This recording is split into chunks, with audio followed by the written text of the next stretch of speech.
Now coming next to the Uttar Pradesh, where the upcoming elections are coming and the dates have also been announced. Where do you see Congress over there? So this is something which I need to answer in a very honest and a very ground level, okay, because I have been to Uttar Pradesh a couple of days ago, prior to 2.5 weeks back. The party's vote share is going to improve drastically going back to 20 years back. And the seat share is also going to be increased. And what about SP and BSP is a question over there. The Congress is also molding its strategy over there, which I cannot tell you because I have certain constraints. You are going to see, because the Congress is literally in a winnable position in nearly, I cannot say the seats, in nearly a reasonable amount of seats, where the BJP is going to lose its ground to the Congress. And especially you are going to see a drastic increase for the Congress from the OBCs and the SC vote share, because what the BJP has done has backfired. The BJP very surreptitiously has utilized BSP by neutralizing BSP's voice. Now what the SCs have got a feeling of insecurity. Now after getting a sort of insecurity, the SCs along with BC leaders who are clearly not on par with the BJP's thing and who are fed up with the BJP, they are switching their loyalties to SP. Right. We are not stopping them in any way. But you see the vote, when the leaders go, only certain segment of the vote share goes. But you can just see the mood of the particular state, how insecure the minorities in the particular state are. Right. That is the reason you are going to see a drastic increase of the Congress vote share.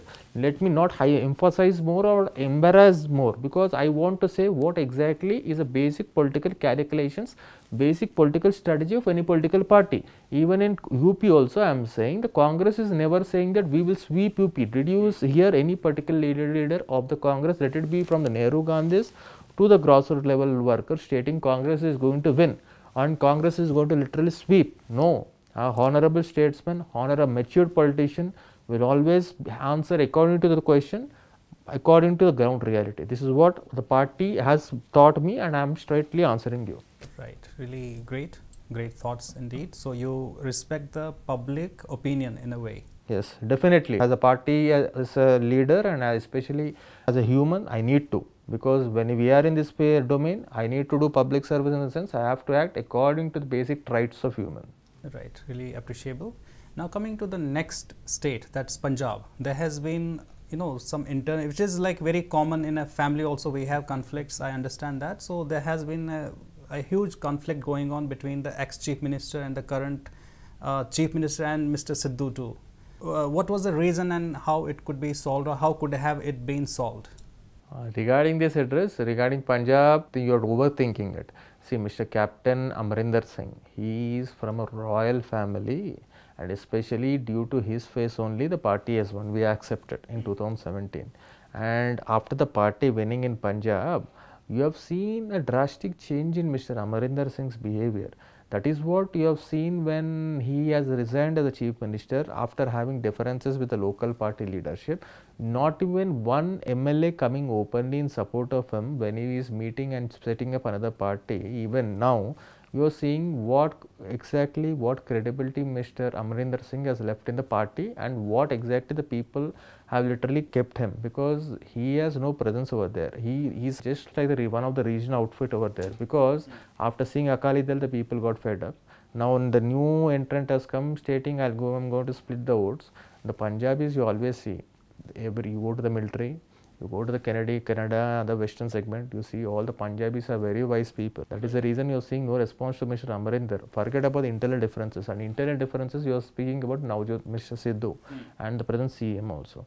Internals, when the media gets deviated from what exactly is happening, there is always going to be an internal difference. If your channel is taking interview of me, when another channel states that there is a misunderstanding between the anchor and the interviewer, obviously the people will start to think in dual ways, which we are encouraging, because always there should be competition. Always, even the people, when they start thinking that something is wrong within the party, even they will be starting to follow more and more. If they follow more and more, they will understand what is the presence of BJP, where is Akali Dal, what is Congress over there, and whom to vote. When we go, a people's vote should be transferred to the voting booth in a very wise manner without any influence. This is what the basic motive of the election commission of or any particular political party expects. When the voter gets onto the political party, he should vote in a very smooth and cordial atmosphere with applying all his mind, how much ever pressure even if he has. Once the vote materializes into seat, then you are going to see the basic result which any political party expects. Now, if you are going to see that in a very limited and a very matured and a very neutralized way, you are going to see the results on the so called March 11th. Okay, after the March 10 midnight, the results are going to come. March 11th, the answer for this also is going to come out, because Punjab, definitely the Congress, not only me, every particular pre-exit surveys also, you have seen everything. I need not comment on it also. If you only the AAP you were saying about AAP, when it doesn't, AAP doesn't even have a presence in any of the state, forget about it. AAP's only motive is to become a national party. It's to become a national party, any political party needs to get 8% of vote share in 4 states at least. Right. So, Aam's primary motive is that after winning one local elections, when AAP states that we are going to be a national level party, we are going to sweep with only one parliamentarian. Can you believe? That is the reason I have just said about this vote materializing into seat. You need to have both our workers. Does AAP have over there? This is what I will just put it to your analysis and leave it to you. You analyze in your own way, so even the public can understand what exactly is the reality. Right, definitely we'll leave it to our viewers, they will decide better. Now coming to the next point, like since we started talking about AAP, that's Aam Aadmi Party, do you think if that becomes a national party, that becomes more stronger in future, will that be a challenge for Congress? Definitely we want AAP to be a national party. Let me be frank also. Once AAP becomes a national party, BJP's hiccups will not be only hiccups. BJP is going to vomit. Why I am stating this is, all the anti-incumbency of BJP is going to literally get splitted from BJP to AAP. Now BJP will focus more on AAP and ultimately forget Congress party. That is what we are expecting, because we want a triangular fight. Right now there is only bipartial fight. Now the BJP has even tried to encourage the so-called third front when something to split the anti-incumbency, but we want a national party. So even how many games when the BJP plays over there, definitely the Congress, not the Congress importance will come into limelight. This is what is my analysis of the ground reality in 1.5 years when the elections are going to come. Right, so you definitely support other parties to come forward and be national parties, and you are ready to accept the challenges. We are in a democracy. First of all, as a politician, as a legal, and as an advocate, I need to encourage encourage every available alternative. If they are coming to fight an election, our constitutional makers, Mr. B.R. Ambedkar also, the framer of the constitution, what he expected? To encourage more competition, to encourage more rivals.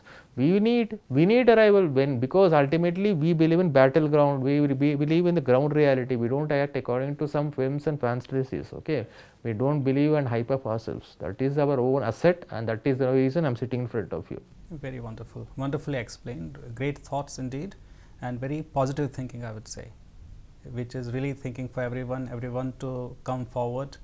And at times you are ready to sacrifice, which is really appreciable. Great thoughts indeed. Now we'll come to Telangana state, the politics over here. Where does the Congress stand right now?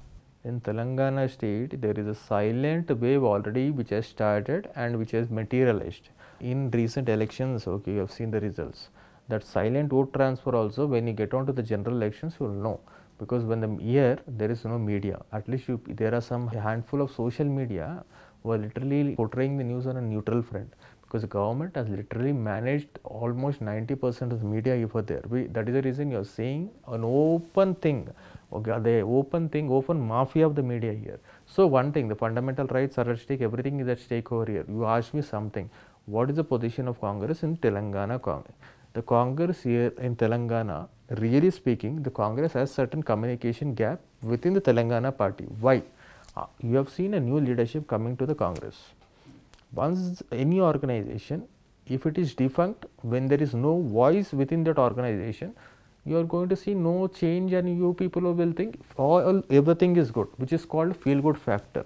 When there is a demand in the organization, suppose when there is a demand for an interview, multiple people will start raising their voices, demanding we want this, we want that. Now the Telangana senior leaders are demanding a focality, in the sense they are demanding that their voices be heard and they be taken into consideration before any decision is taken.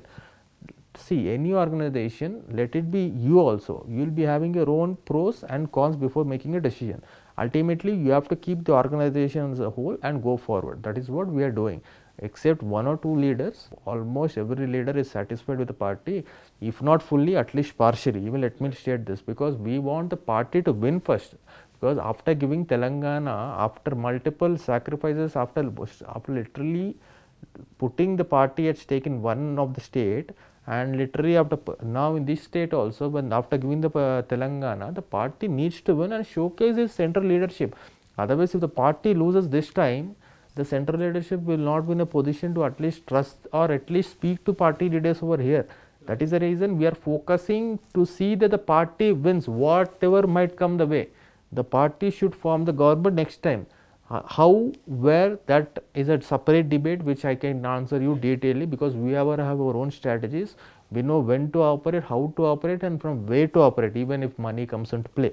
Now we'll come to the central leadership, wherein we talk about the AICC, the leadership. So is it like already Rahul Gandhi has resigned? Now what is the next? Who is going to be the next leader? It is, there is AICC organization elections going on. Right now you are there, I am there. I am literally an AICC member hitherto. Right now I am also an enroller, a member of the party. Right now organization elections are in 2 months, 2.5 months, let's think max. And did Mr. Rahul Gandhi say any time in any forum, whether directly or open or indirectly, that I should be only the president of Congress party, or Mrs. Sonia Gandhi has said so? No. Point number one. Point number two, in the organization elections, which you have seen in your papers and in the media circulations which are given to you, anywhere is there a mention that only Mr. Nehru Gandhi family should contest the election, no other member of the party should contest the election.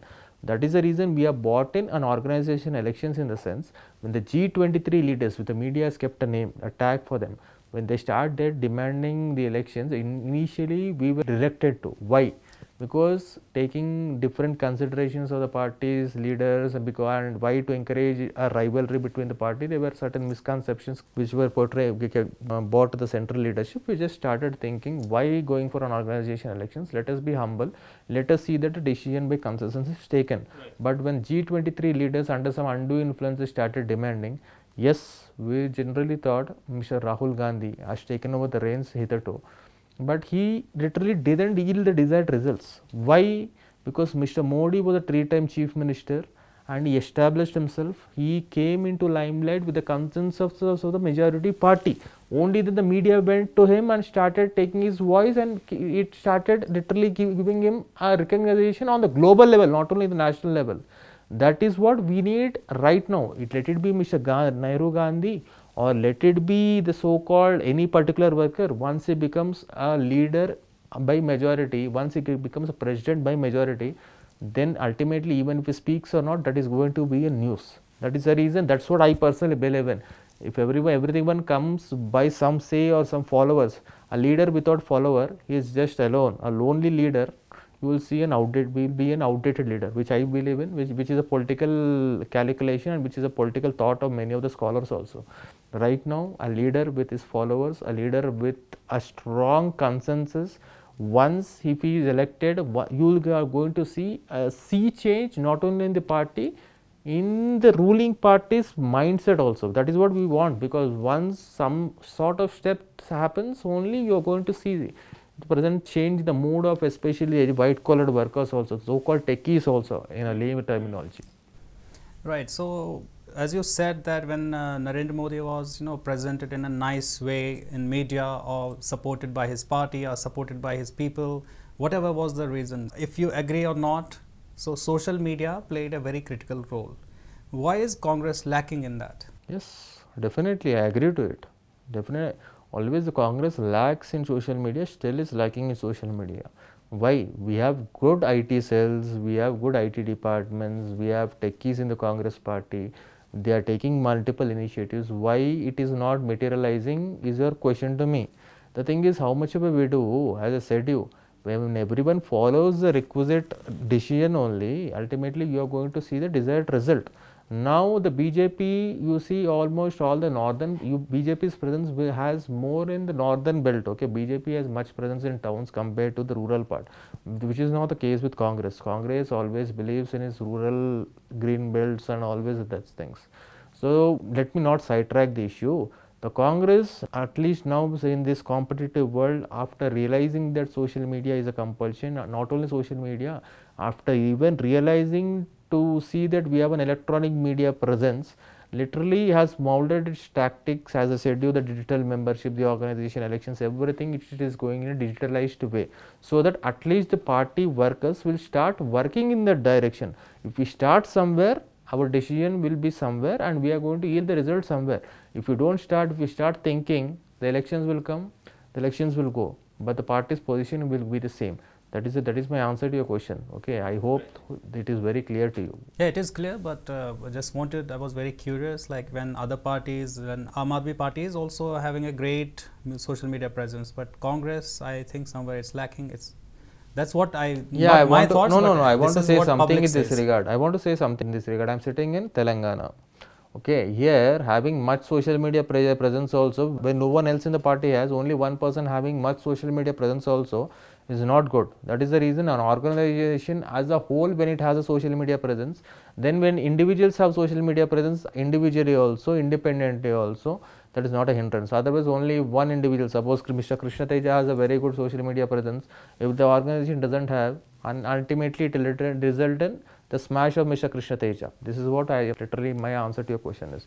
Because a person who believes in self-image, not party's image, neither he nor the party is going to gain anything out of that. Mr. Krishna Teja, an ardent believer of Mahatma Gandhi's principles, is known for his risk-taking abilities, legal knowledge and communication skills. When it comes to the nation and its unity, he is always selfless. Believe in one's own self. Act according to one's own consciousness. His political legacy and early foray into active politics has not been easy, but the fact is that he has faced many ups and downs throughout his life and career. Mr. Krishna Teja has a Master's Law degree as well as a Master's degree in Human Resource Management. He is a bronze medalist at the national level in boxing in 2013. Mr. Krishna Teja was a key figure in Land Acquisition Amendment Acts that were recognized by Indian courts and political circles across the country. Please join me in welcoming Mr. Krishna Teja in Success Stories.